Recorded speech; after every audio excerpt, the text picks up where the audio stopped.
In 1966, there was a great Congress of evangelical leaders from all across the world. They met in Lausanne, Switzerland. And as they met in Lausanne, they developed today what we call the Lausanne Covenant. And most evangelicals have accepted that as a basic premise of who we are today in the evangelical world. It was a revolutionary conference. It really began to develop some new ideas, some new thoughts. The other thing that it did, it brought the evangelical community together. So there's been major emphasis and unified efforts for evangelism and discipleship all across the world. I was 26 years of age and unable to go because I was in the Far East. I was in India and Sri Lanka, and that part of the world, but I began to hear all these reports. And I got very, very excited about what I was hearing. Well, 22 years later, in 1988, they held Lausanne II. And Lausanne II was in Manila, and I was able to attend that conference. The second night in the program, Peter Kuzmic from Croatia was our speaker. Peter is a dynamic communicator. He has just great experiences. He's a great theologian. In fact, one term each year, he teaches at Gordon Conwell Seminary here in the United States. And Peter just is a creative kind of person. And in that era, we had just gone through some major flaps in the evangelical community.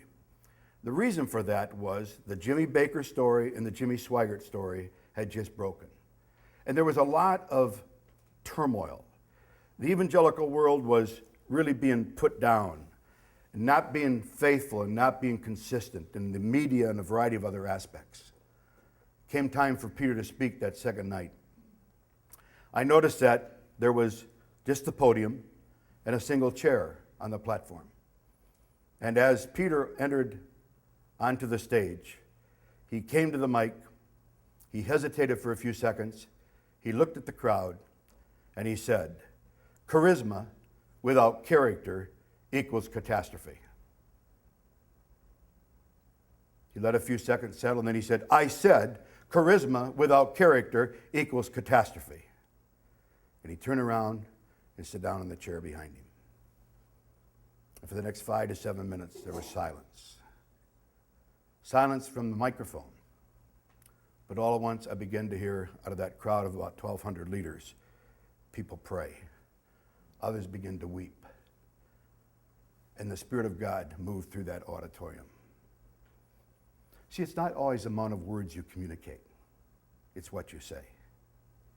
Charisma without character equals catastrophe. Only 5 words. And it was impactful. Why? Because of the moment, because of where the evangelical world was, and because of the scene that was going on in the world at that very time. He came back to the microphone, and then he said, I want to say one more time, charisma without character equals catastrophe, and went on and delivered a short message that night. But he could have stopped, because the impact of what needed to be made was made in just 5 words of communication. Jesus Christ was a man of few words. You study Matthew 13, and you find that Jesus Christ, I believe, is the greatest communicator that ever walked this earth.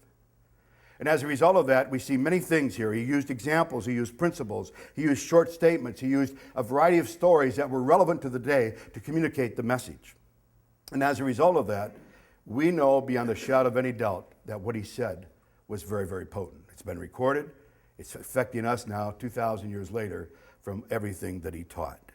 As we think about this morning, the success of your leadership, the success of your work, your ministry, the success of your marriage comes down to this whole idea of having the ability to communicate at the highest possible level. As we think of that further, I just want to address this morning a couple things and let you know that just because you can think well does not mean that you communicate well. In fact, we understand as we study this whole concept that some of the best thinkers are the worst communicators. They don't communicate well at all. In fact, one of the great leaders of the world, Winston Churchill, to be exact, said, I just never have learned to communicate well. In fact, this is a quote. If I could start all over again, he said, I would go back to school and learn to communicate. In any of your leadership roles, you must communicate. I don't care if you feel like you're in your cubicle several hours a day, etc. When you're communicating to your own department, you're communicating in staff meetings, etc., the ability to communicate is very, very critical. And in Matthew 13, we see that Jesus talked and talked and talked and taught and taught and taught. Jesus used stories to really communicate at the highest possible level. He knew how to address an issue with an illustration and a story.